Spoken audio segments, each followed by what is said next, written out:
Hello and welcome.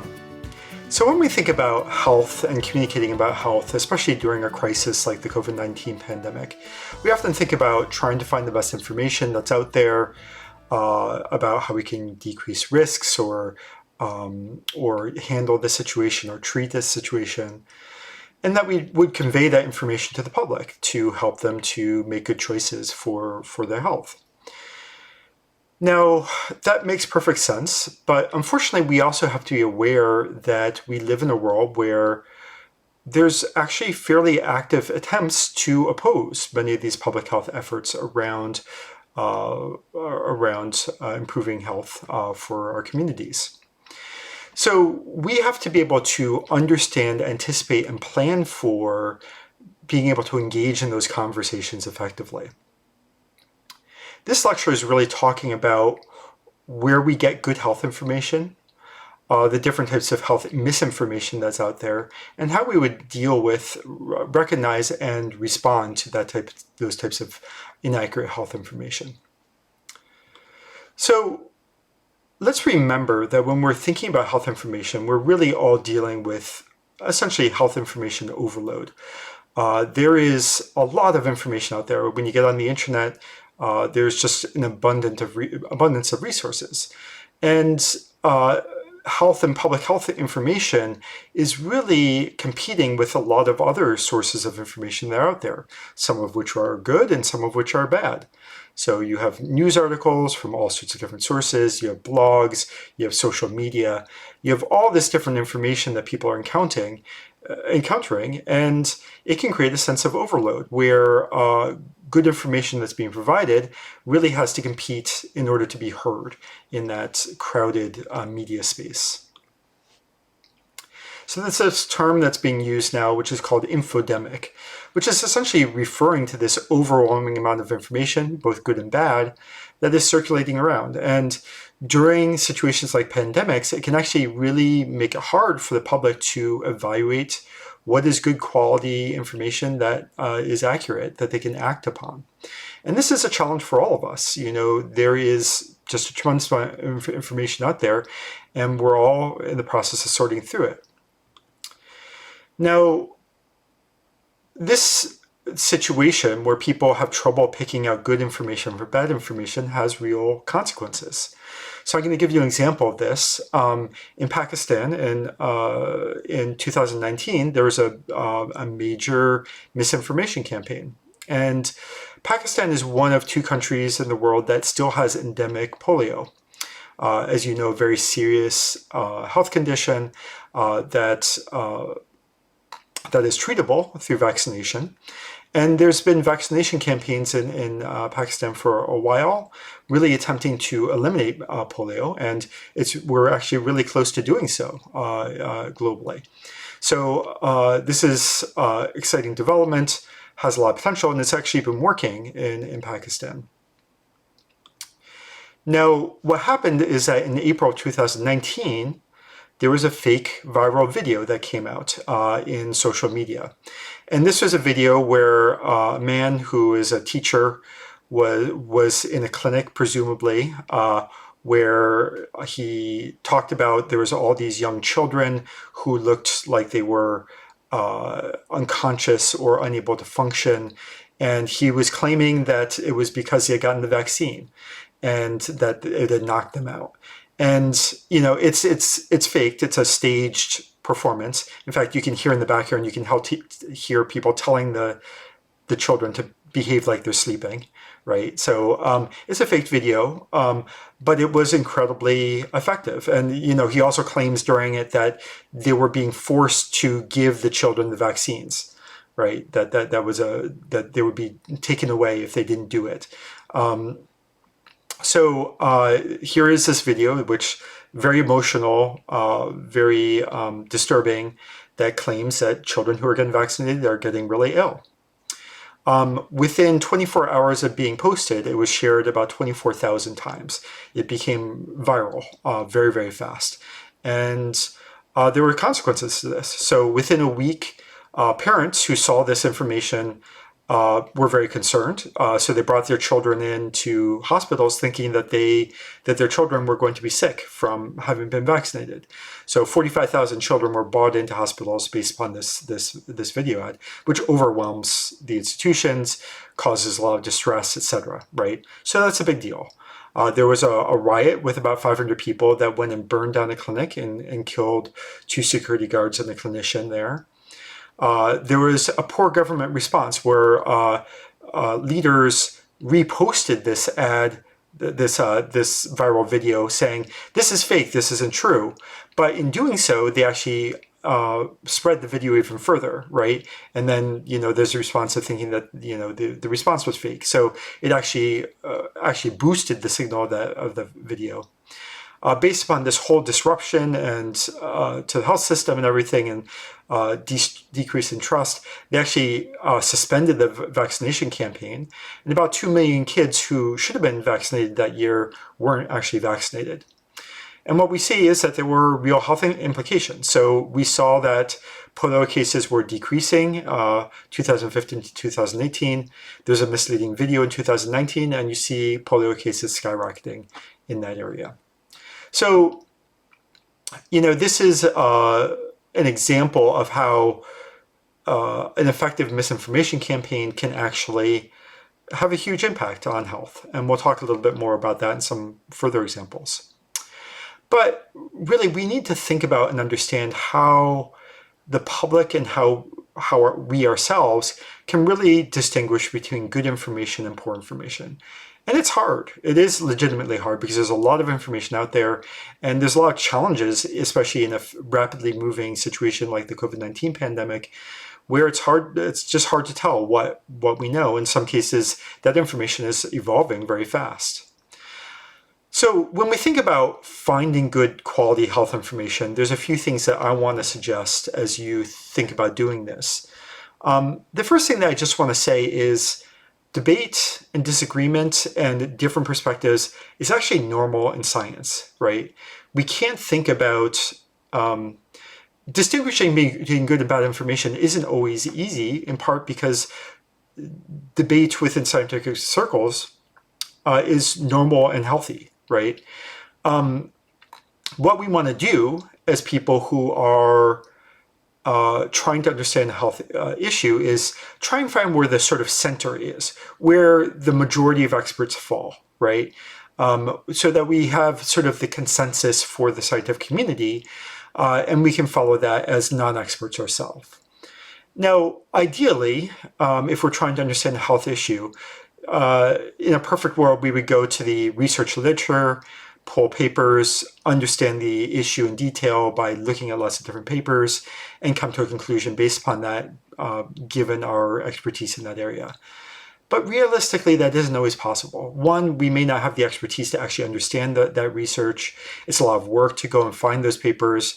Unless we really know what we're doing, we might not find the right papers.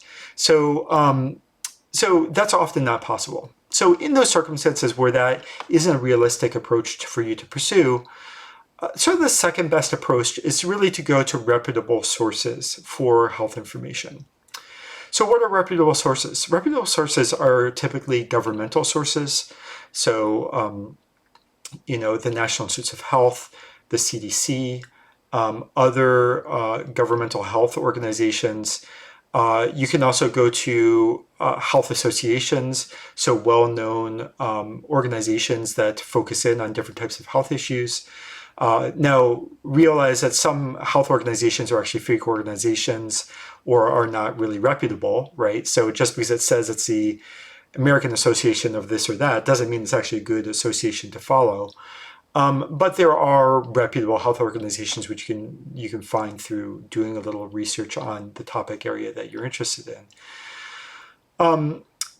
Also looking to make sure that these health organizations are really research-based, right? That really focus in on the best information that's available. Now, for these organizations, what I want to say is that there are some elements for why they are usually seen as a good basic source for health information. And that is that governmental and prominent organizations they're not really supposed to and often can't post information about health that is based upon just a single opinion or is really outlier information.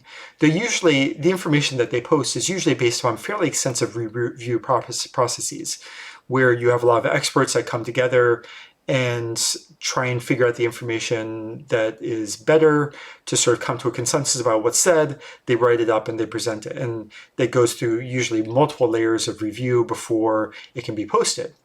Now, the good thing about this is that it typically will give you sort of the center general consensus about what's going on, right? And it reduces these sort of outlier opinions. You're always going to have these kind of kooky ideas that people will come up with that, occasionally these kooky ideas will turn out to actually be accurate, but the vast majority of outlier opinions turn out to be false. So really what we want to do as non-experts is find out what the general consensus is among people who are experts about what's going on, right? Now, one of the challenges here is that this whole review process actually takes a fair bit of time.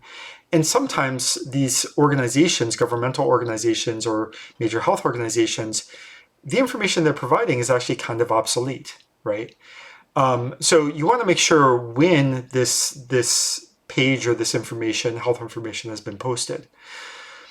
The other thing that I want to say about this is another way to control for sort of outlier information is don't just look at a single source, right? When you're trying to find information about a health issue, don't just look at one site, right? Look at a few different sites, and particularly reputable sites, and together you'll get a general idea of what probably is going on generally for this health issue, right? And that helps you get a good sources of information and double checking on that as you're building your own knowledge. Now, as I mentioned, sometimes governmental organizations or the other organizations are too slow to update their information. This happened a lot with COVID-19. In fact, very often when I was trying to find information myself about COVID-19 as it was going on, the governmental sources were just too slow. They just didn't update their information fast enough. So I really had to resort to sort of very recent information provided by scholars who were studying this, researchers. Very often I used actual news sources that were trying to provide information about this health issue. And, news sources aren't usually what I would recommend for most health issues. But when it comes to these emergent problems that are moving very fast, sometimes you have to use news. Now, the news sources that you want to use, you don't want to use just any sort of health news source. You really want to focus in on the top reputable sources for news. And you want to look at those articles and see whether or not they seem to be more opinion articles from just some health writer, or whether they're a article that seems to have been written by somebody or a group of people who've really spent the time to talk to a lot of experts in this field to get a sort of a consensus opinion about what's going on for this health issue. So that is another source for information. It's one that you have to use carefully, but sometimes it's necessary in these rapidly evolving health crises. Okay, so the reality is that in addition to good health information out there that I just talked a little bit about, you also have a lot of really bad information that's going on. And these things that we see of as being facts or information sometimes can actually be complete fakes that are not real at all, or are misunderstandings about what's going on with the health situation. So first off, when we think about misinformation and disinformation, which I'll define, a lot of information out there that happens informally, that is spread informally, are essentially rumors. These rumors sometimes spread really fast, and sometimes they're true and sometimes they're false. But we really need to be able to distinguish those false rumors that are spreading. So there's two types of rumors that are false that we want to be aware of, and one is misinformation and the other is disinformation. So misinformation is false information that's shared by people who often don't realize that the information they're sharing is false and don't really mean harm. But by sharing this false information, they actually are causing harm in the health crisis.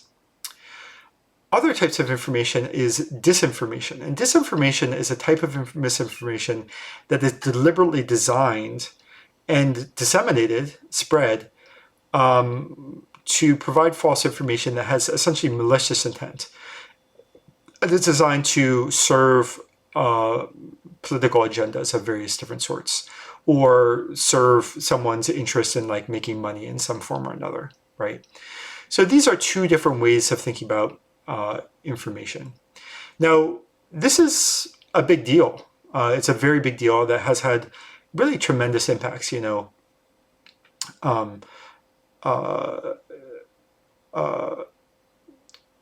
So, you know, there have been all sorts of false beliefs that have been spread around different medications used in COVID-19. There's been false beliefs that have been spread around the use of masks. Here's just a slide that's showing false beliefs that were spread around COVID-19 vaccination. And when they have done a study, the Kaiser Family Foundation did a study that looked at the general public. What they found is that almost 80% of the public either believed or just weren't sure about, thought maybe they were possibly true, at least one of 8 false statements about COVID-19, like that a COVID-19 vaccine has a microchip in it that can track you, or that pregnant women shouldn't get a COVID-19 vaccine, right? These are all false beliefs, and a lot of the public actually believes these misinformation, disinformation campaigns, one or another, and that has consequences. A lot of people haven't gotten vaccination, you know, among countries with actually a lot of access to COVID-19 vaccines. We're one of the slowest countries to get COVID-19 vaccination across the country. And that has real consequences. You know, there was a reporting that looked at what the number of deaths over just a 2-month period that we would have had if all the states were vaccinated at the same rate as the fastest state, right? And then it looked at what actually happened in terms of deaths, and we see, you know, over that 2 months period, a difference of 15,000 deaths, right? And if we look across the 900,000 deaths that we see for the United States, a very large portion of those are attributable to misinformation around vaccine, misinformation about masks and mask use, misinformation about social distancing. And, you know, when we think about it, it is tremendously sad because there are so many people who'd be alive today if this misinformation hadn't prevented people from engaging in preventative behaviors such as vaccination and other strategies. So misinformation is a big, big deal when we think about public health. So why does this misinformation spread so effectively? It's often really compelling and hits on a lot of the things that we talk about when we think about success principles, about how to make splashy statements that stick in people's minds and that they pursue. And, you know, situations that are crises really are particularly prone to having misinformation spread. And that's, you know, because disruption and uncertainty create situations where people are searching for information. When you have a gap, when you need to know certain things, when you have a crisis and you know, I need to understand things, I have a question, you are searching for information. And if you don't have good, valid information that you trust, you'll go and find the information that is produced that's misinformation or questionable, right?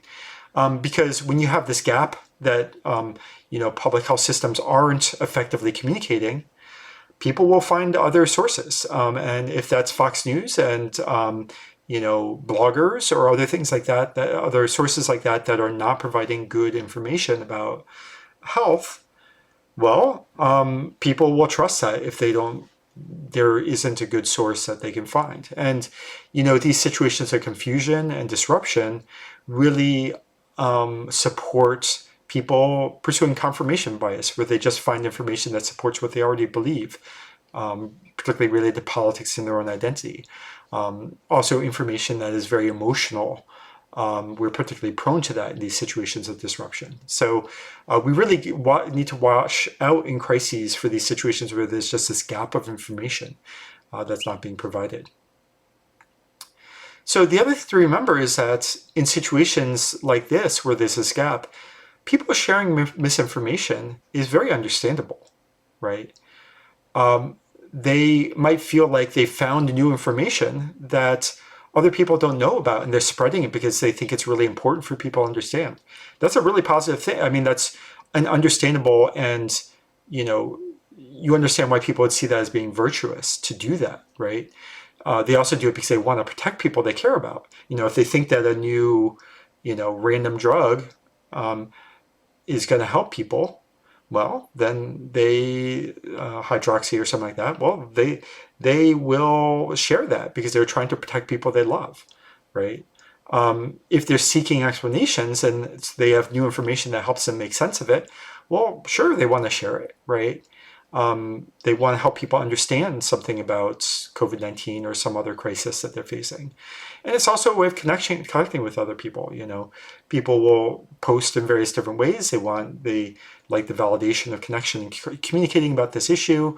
They also have connections around politics or other things like that. And this can just be a way of, engaging with others, right? So these are really understandable reasons why people might share misinformation. And, many of us may have actually done so by accident at various different points. Early on, I shared some information about concerns about, the decline in antibodies due to COVID-19. And, it is true that does happen fast, but I wasn't really talking about also sort of long-term immunity factors that are to the other side, to the immune system, right? So, it wasn't the best thing to share because it kind of misrepresented some of the way our immune system responds, right? I did that with perfectly good intentions, but I had to correct myself because it was something that did not fully provide an accurate picture there, right? So I just say that to share that we're all prone to this because we all want to share information that helps.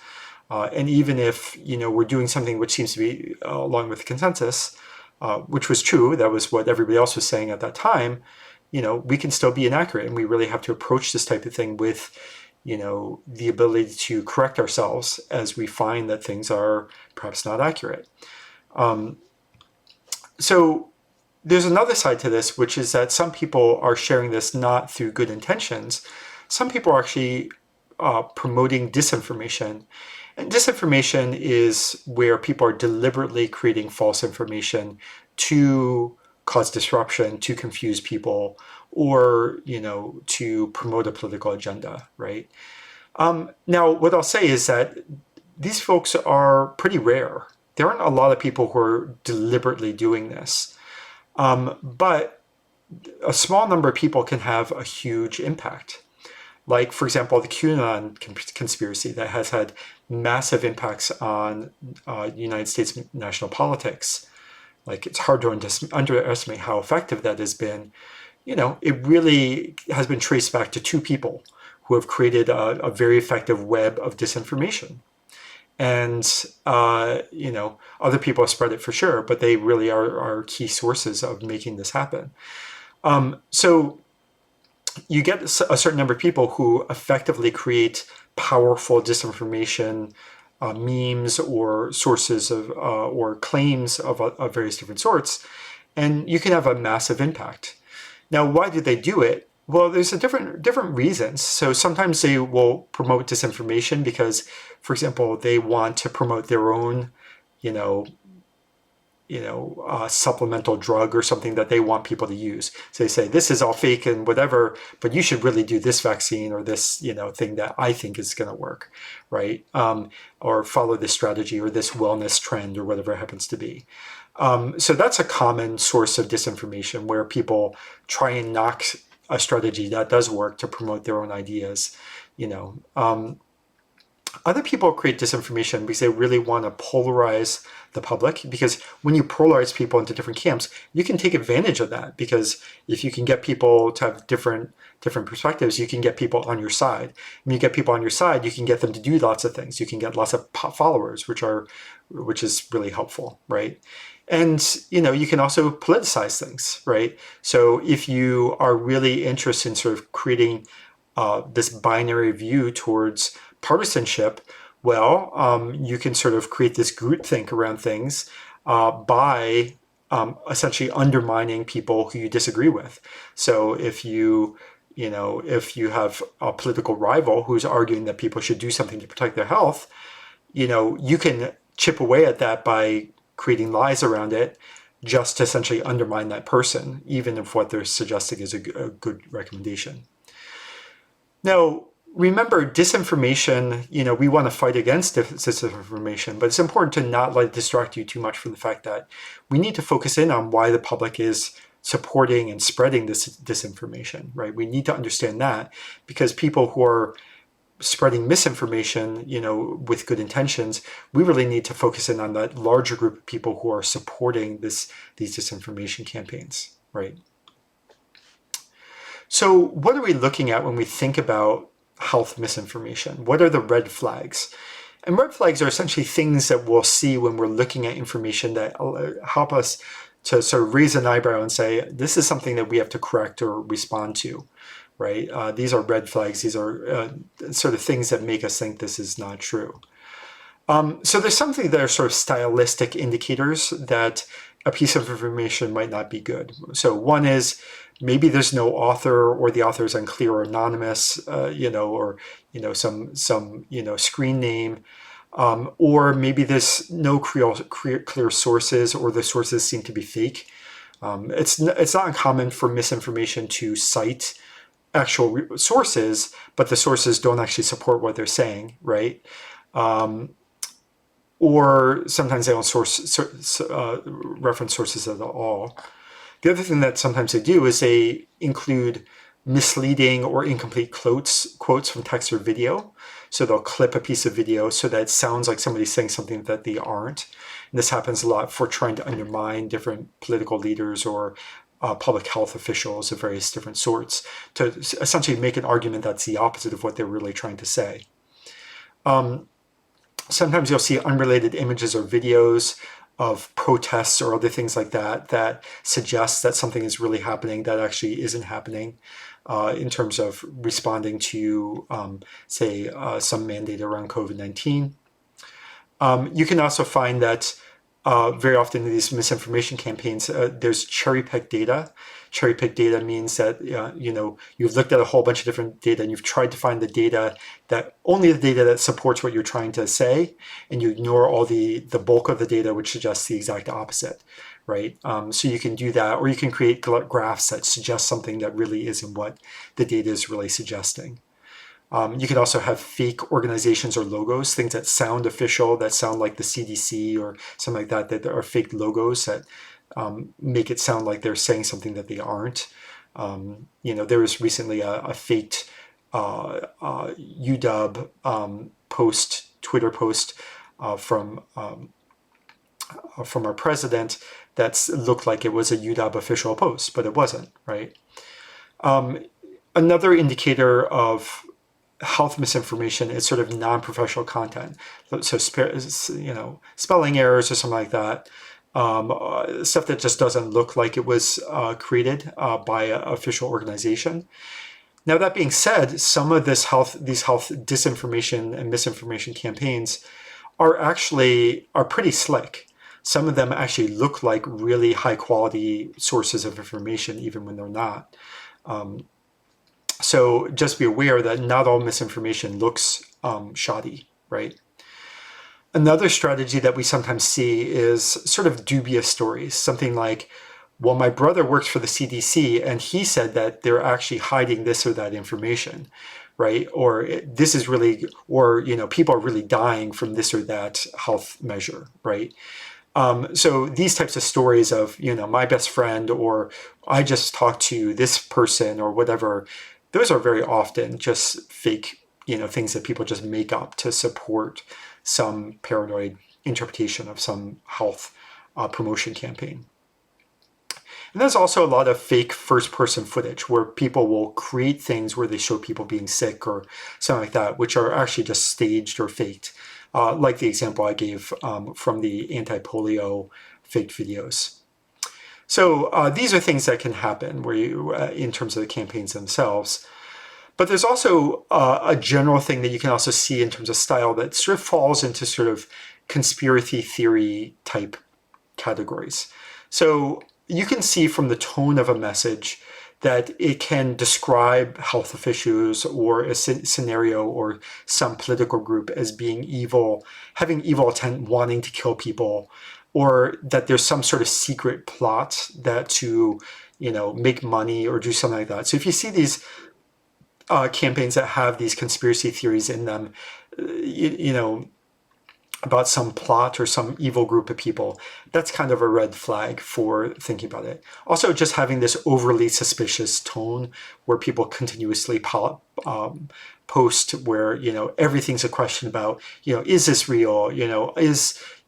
Are people faking? Are, the whole fake news conversation is of every single thing has to be fake, even from, and sometimes particularly from more reputable news sources, right? And sometimes it almost becomes a thing where reputable sources are seen as being unreputable because they're reputable. Like it's a very strange sort of circular thinking, right?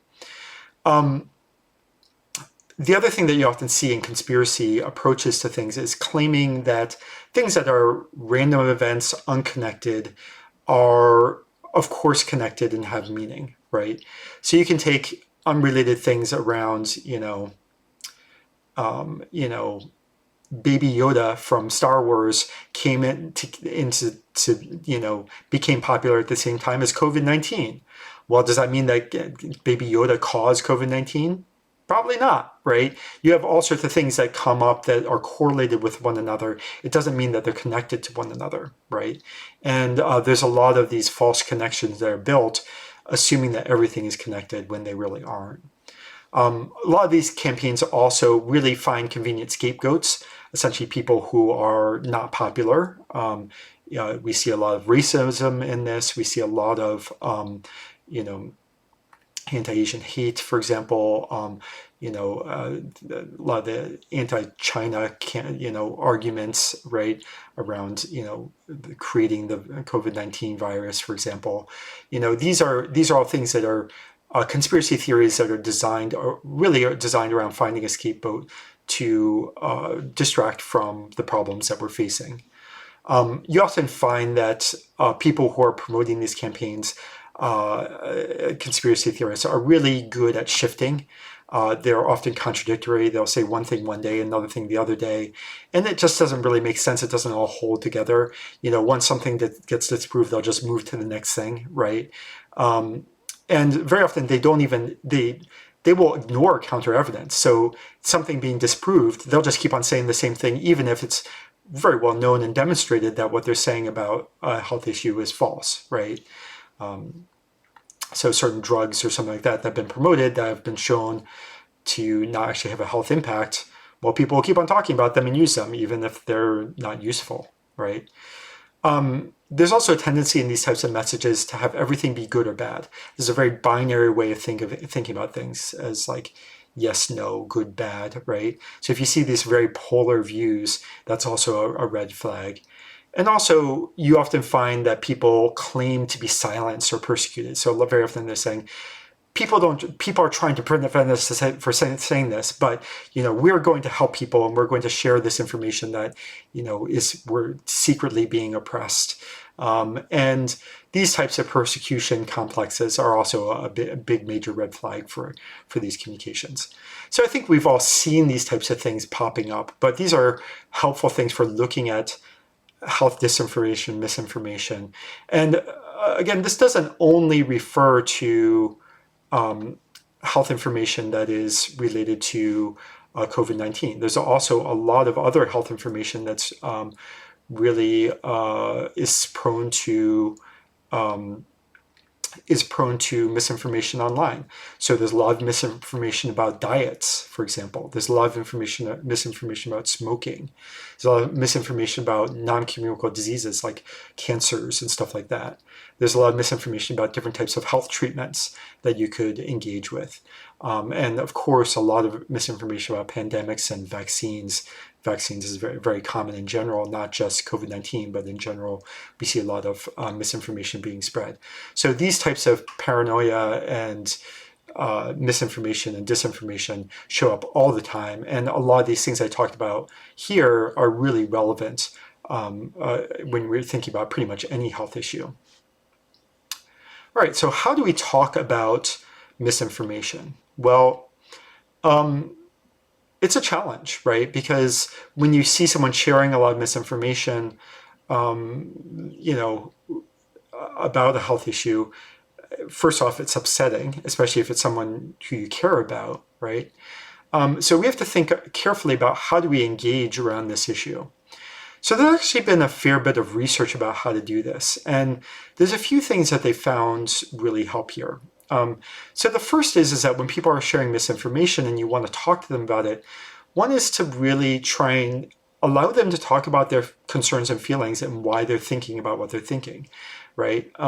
So allow them to share their perspective, right, on that misinformation.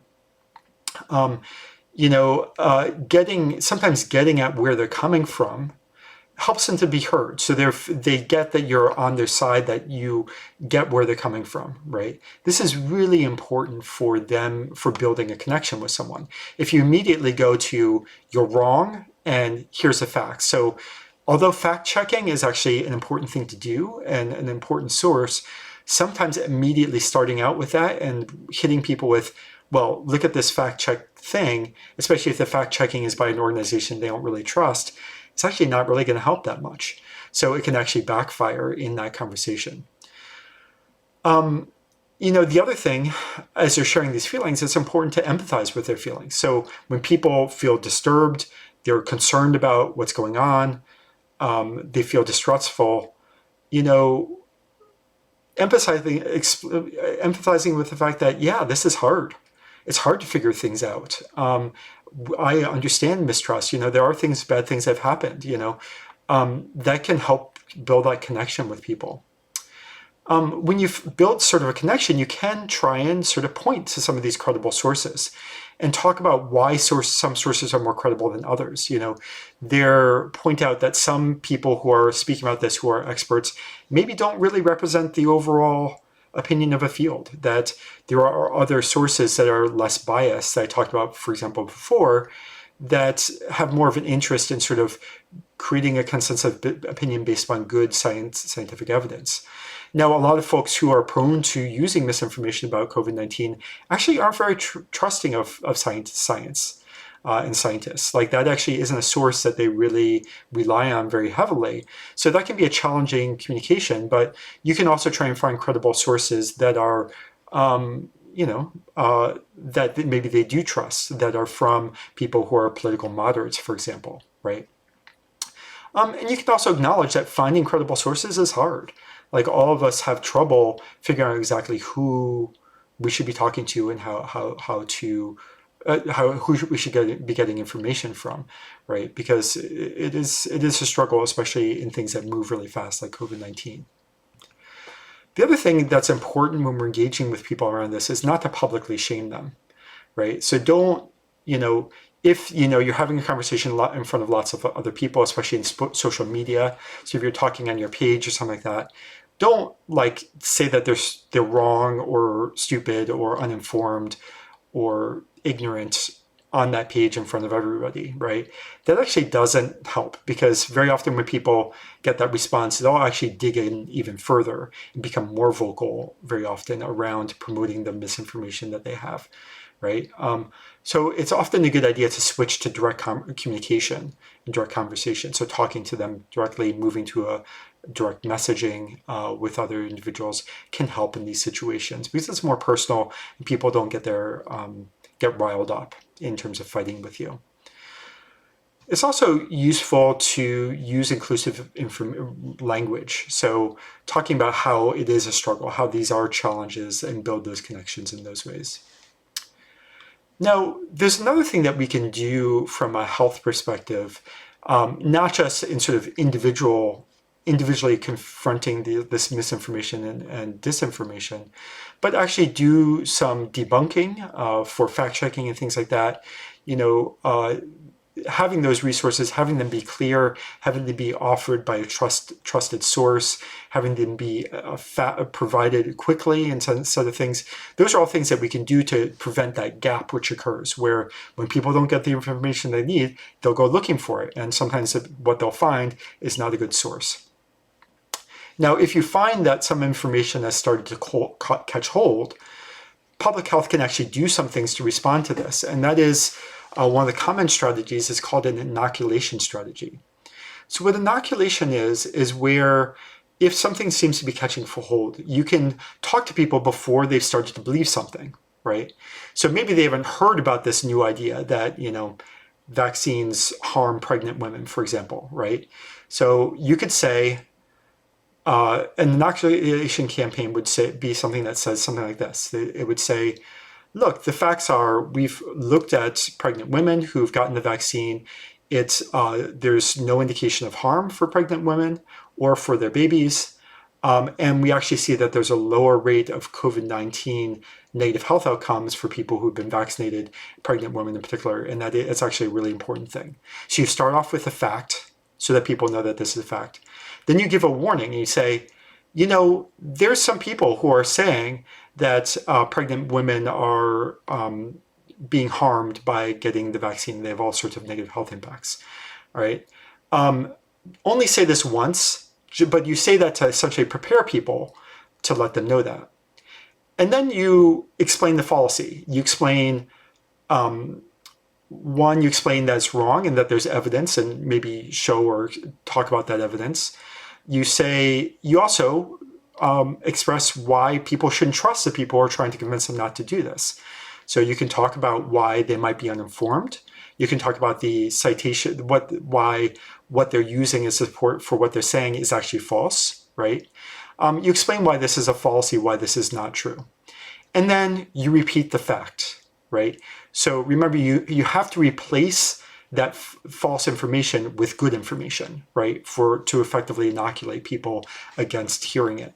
So you got to say, so then you need to remind people, the facts are that actually pregnant women being vaccinated is actually crucial to their well-being. It is recommended by all the major public health organizations, and please do so as soon as possible. Here's how you do so, right? So you go back to those facts. So that's what inoculation is as a public health strategy. It doesn't just work for COVID-19, it works for a large range of different public health issues. All right, so this is just some information about the wide range of different challenges that we have in terms of providing good public health information to the public in the context of an infodemic, of a situation where there's a huge amount of information out there, often conflicting, sometimes really bad, sometimes including misinformation, disinformation. And the goal here is to really be able to recognize that type of, first off, recognize what is good information, but also recognize what bad information is, where it's coming from, why it's being shared, and the different strategies that we can use to address it more effectively.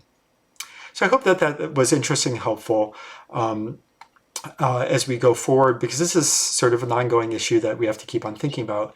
And we think about promoting different health issues that we're passionate about. We need to think about them beforehand so that we effectively communicate with the public. All right, so thank you very much for listening. Take care, everyone.